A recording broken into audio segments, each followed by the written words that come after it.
I have a question for you. Okay. It's one of those questions that usually pops up at dinner parties or maybe networking events right after you've exchanged names. And honestly, it tends to trigger a little bit of anxiety for most people. I mean, even for me, my stomach tightens just thinking about it. Here it is. Have you found your purpose yet? Oh, wow. The heavy hitter.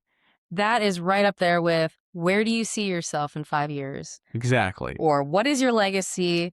It sounds so innocent on the surface, doesn't it? But it just carries this massive, crushing existential weight. It really does. It Yeah. feels like a pass-fail test for your entire life. Yeah. If you say yes, you risk sounding, I don't know, arrogant or maybe delusional. But if you say no, you feel like you're just wandering in the wilderness without a map. Like you've missed something. Yeah, like this massive treasure hunt where if you haven't found the X, you're just wasting time. But the reason we are doing a deep dive today is because we have a stack of sources that completely flips that narrative on its head. It doesn't just flip it, it dismantles it. We're looking at a collection of writings, frameworks, and personal reflections that all center around a concept called the architecture of becoming. And the core thesis here is radical. It argues that the very act of searching for purpose is a trap. A trap. That's a strong word. It is, but think about the psychology of searching. The source material argues that when you're constantly searching for purpose, it implies that you are right now incomplete. I see. It creates a mindset where you are lacking something essential. The text actually uses the phrase second-class citizen or second-class believer to describe how this makes people feel. That really resonates. You feel like you're on the outside looking in at all the successful people who seem to have it all figured out. It's that gnawing sense that you missed the boat. Yeah. So today we are going to explore this architecture of becoming. And I want to be really clear to everyone listening. Even though we are going to talk about some wealth tools later on, this is not a financial discussion, at least not at its root. This is a deep dive into a sophisticated framework for spiritual and mental renewal. Exactly. It's a very calm, wise exploration. And while the source material mentions it's specifically tailored for women aged 50 plus. Right. A group that often feels that missed the boat pressure acutely. Acutely, yes. But the wisdom here is universally applicable. It moves us away from that frenetic energy of hustle culture and into something the source calls divine order. So let's unpack this master narrative first. The headline here seems to be, identity must come before purpose. That is the golden rule of this entire framework. Identity before purpose. If you get that order backward, Which most of us do. which is what most of us do, you look for a purpose to give you an identity. The whole structure just collapses. The source makes a really bold statement. It says, purpose is not a destination, which is hard for us to wrap our heads around because we're conditioned to think of life as a series of goals to reach. Right. We treat purpose like it's a location on a GPS, recalculating, finding purpose. But the text defines purpose very differently. It says purpose is the manifestation of restored identity over time. Manifestation of restored identity. That is such a dense, rich phrase. Let's break that down. Think of it this way. Purpose isn't something you go out and hunt down. It's something that spills out of you. Okay. The source argues that you are already in purpose simply because you exist in identity. The problem isn't a lack of purpose, it's a lack of alignment with your true identity. And the text defines identity very strictly here, right? This isn't identity in the modern sense of how I choose to identify. No, not at all. This is theological. It defines identity as what God says a person is. It's an external standard of truth. Yeah. When you try to find purpose without that foundation, without knowing what the Creator says you are, you end up in what the text calls striving.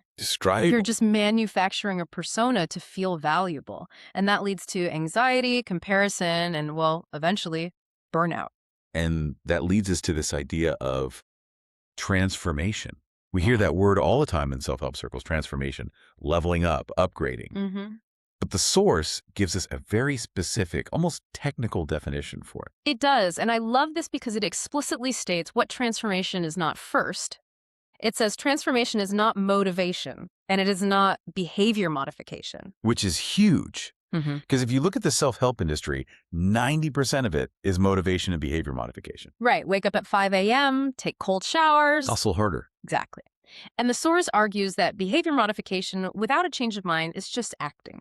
You're performing a role. You might keep it up for a month, maybe a year, but eventually the mask slips because the internal structure hasn't changed. Right. The source defines true transformation as a change of form that comes from a change of mind. A change of form that comes from a change of mind. Yes. It references the idea that you become a person who does not return to the old way of seeing. It's perception correction. So it's internal first. Always. If you change how you see, you change how you live automatically. But if you just try to change how you live without changing how you see, you're just fighting yourself. That reminds me of people who win the lottery and go broke in 2 years. Oh, basically. Their external form changed, they had money, but their internal mind didn't. They were still operating with a poverty mindset, so the money just disappeared. They didn't have the architecture of becoming. They skipped straight to the fruit without growing the roots. So let's talk about this architecture. The source material lays out a very structured 7-step flow called the unified framework. And what I appreciate about this is that it's linear. An algorithm. Yeah, it's an algorithm for spiritual reality. You can't just jump to step 6 without doing step 1. It's a very logical progression. And the order is non-negotiable. It starts with step 1, scripture. Now, for some listeners, that might sound purely religious, but how is the source using this term functionally in the framework? It's using it as authority. The source distinguishes between inspiration, which is nice and makes you feel good, and authority, which defines what is true.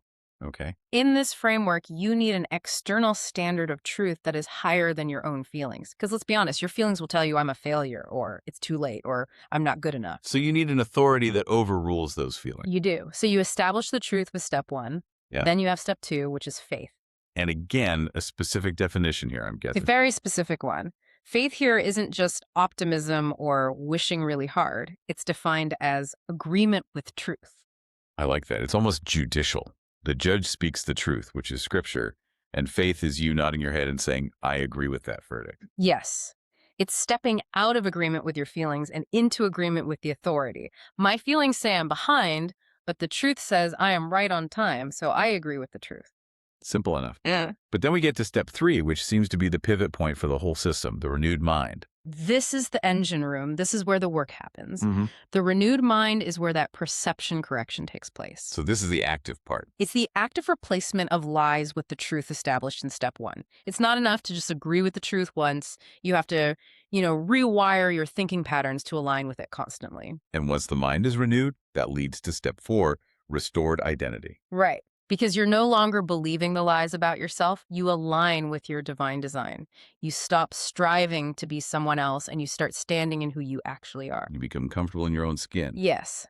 And only then do we get to step 5, becoming. So becoming is transformation in motion. It is. It's the process where that internal restored identity starts to shape your external choices. It's returning to order. You start acting differently, not because you're forcing it, but because it's who you are. And notice we are 5 steps in, and we haven't even mentioned purpose yet. Not yet. That's step 6. It's the natural manifestation. It's what happens when a person with a restored identity starts living out their becoming in the real world. You don't have to chase it. You just leave a wake of purpose behind you as you walk. And finally, step 7, prosperity. The fruit. That distinction is huge. The source puts prosperity at the very end of the chain. And that is critical. If you chase prosperity, which the source defines as fruitfulness and capacity to sustain responsibility, not just having a pile of cash. Right. If you chase that before you have the identity and the character to handle it, the structure collapses. Prosperity is the fruit of the tree, not the root. If you staple apples to a dead branch, they just rot. You have to water the root, the identity, and the fruit grows naturally. This leads us into a really empathetic part of the source material. It addresses the listener's struggle. We mentioned the target demographic, women over 50. There's a palpable sense of shame discussed in these texts. It's the math problem. You look at your age, let's say 55 or 60. You look at your retirement savings, maybe it's near zero. You do the math. You do the math and the calculator says impossible. And that generates shame. And shame makes you hide. It makes you feel foolish. It makes you feel like that second-class citizen who simply failed at life. The text actually mentions that people resist this message of start small, start now, specifically because of that shame. Yeah. It feels insulting to tell a 50-year-old woman to save pennies. Right. It's what the source calls the sower paradigm. The creator of this framework reflects on this rejection. They realize that when people get angry at the solution, it's often a defense mechanism. Oh. They feel it's too late, so they'd rather not try at all than try and fail. It's easier to be cynical than to be vulnerable. There's a really powerful distinction made in one of the documents called realigning. It talks about the difference between offering a method and offering meaning plus method. This is the key differentiator. There are a million people out there offering a method, a savings challenge, a budget app, a crypto course. But this source argues that a method alone doesn't work if the user feels shame. This framework offers meaning plus method. It restores dignity to the process. How does it do that? It reframes the act. It says, saving this one penny isn't an act of poverty. It is an act of faithfulness to the seed. It tells the listener, you are not behind, you are planting. That restores dignity. It reframes starting small, not as a sign of failure, but as a sign of wisdom. Exactly. And when you have dignity, you can actually stick to the method. If you feel pathetic doing it, you'll quit. If you feel faithful doing it, you'll continue. So let's move from the philosophical to the practical. Right. Because the host in me is asking, okay, I buy the theory, I want the dignity, but what do I actually do? How do I move from theory to practice without getting overwhelmed? Right. And the source material outlines specific tools that map to this framework. And they map perfectly. Remember step 3, the renewed mind. The perception correction. Yeah. To address that, the source introduces a tool called the compass, or the where do I start?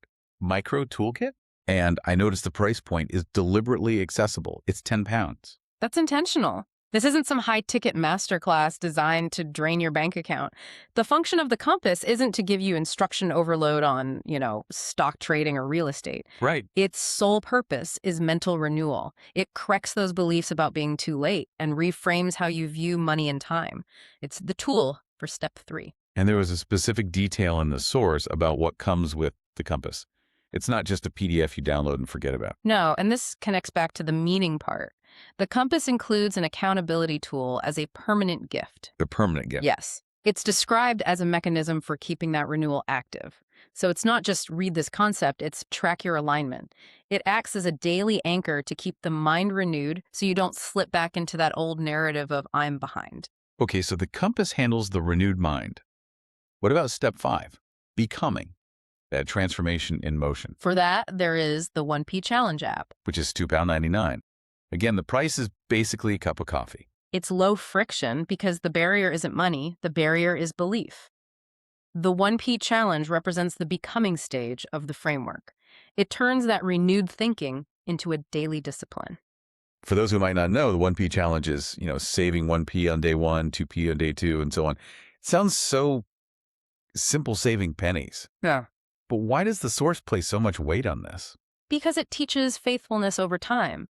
The source argues that you need to build the identity of a wealthy person before the bank account catches up. Build the identity of a wealthy person with pennies. That sounds contradictory. It's not, though. A wealthy person, in the true sense of this framework, is a steward. They are consistent. They pay attention to their resources. I see. By engaging with the app daily, you are proving to yourself that you are consistent. You are proving that you are a steward. You're building the architecture of becoming one penny at a time. It proves that the first mile of wealth is discipline, not luck. I think that's where the meaning really shines. It's saying, I am faithful with the little, so I am preparing for the much. Precisely. It's identity work masquerading as a savings challenge. It breaks the paralysis. You can't say, I can't do anything when you can literally save a penny. It removes the excuse and starts the motion. Now, skeptical listeners might be thinking, this sounds nice, but does it actually work? Or is this just theory spun by someone who's already made it? A fair question. But we have access to the author's 2025 achievement report, and it's not what you'd expect from a typical financial guru. It's incredibly grounded. It's what they call quiet foundations. The report lists personal achievements that prove this concept works even under pressure. For instance, the author accumulated 250 ounces of silver. But not by writing a massive check. No, by buying slowly, about 1 ounce a month. It's the consistency, it's the application of the framework over time. Wow. The report also details using that same 1P challenge to turn tiny habits into hundreds of pounds in a Monzo account. And the context of this is so important. The source mentions this was done during a year of significant health challenges and hospitalization. That is the ultimate proof of concept.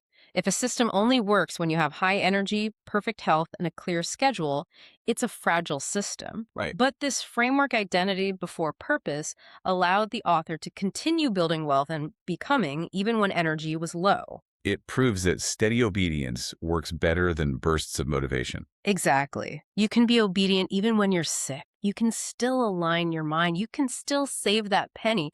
It really cements the persona of the creator.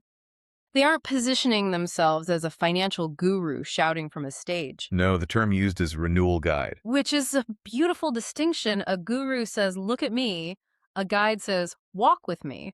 Their job isn't to make you rich overnight. It's to help you replace the lie of it's too late with the truth of steady obedience. And looking at these results, building silver reserves and savings while navigating health issues, it shows that the guide is walking the same path they're teaching. It's the proof of concept that the internal architecture holds up when the external weather gets rough. Exactly. And that brings us back to that 7-step flow. Mm-hmm. If you have the scripture, the faith, and the renewed mind, the becoming continues even in a hospital bed. The purpose still manifests. The prosperity, the fruit still grows. It's a relief, honestly. It takes the pressure off hustling and puts the focus on aligning. It feels like a much more sustainable way to live. It changes the definition of success. Success isn't a destination you sprint to. It's a structure you build within yourself. It's an architecture. Well said.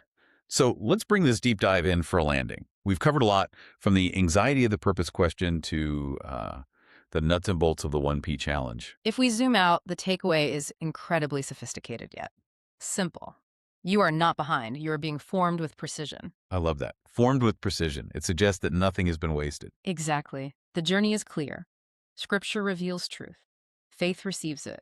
The compass helps renew the mind. That leads to restored identity. The 1P challenge facilitates the becoming. And purpose manifests naturally. And prosperity is just the fruit that drops when the tree is healthy. That's it. And the tools, the compass with its accountability tool, the app, they aren't the magic pill. They're just the physical anchors for that spiritual order. Physical anchors for spiritual order. Mm-hmm. I like that. You need something physical to keep the spiritual concept from floating away. You do. I want to leave everyone with a thought from the source material that I've been chewing on since we started reading this. It's a question. We started this episode with the question, have you found your purpose? And we basically decided that was the wrong question to ask. Right. The source offers a better question. A scarier one, maybe, but a better one. What is it? Who are you according to truth? Who are you according to truth? Not who are you according to your bank account, not who are you according to your career, who are you according to the objective standard of your creator. The idea is if you stop searching for purpose and start answering that question, start restoring your identity, the fruit will follow naturally. You won't have to chase it. That is a powerful place to stop and reflect. It really shifts the focus from doing to being. Thank you for walking us through the architecture of becoming. My pleasure. It's a framework worth building. And thanks to you for listening to this deep dive. Take a moment today to ask yourself that question. We'll see you next time.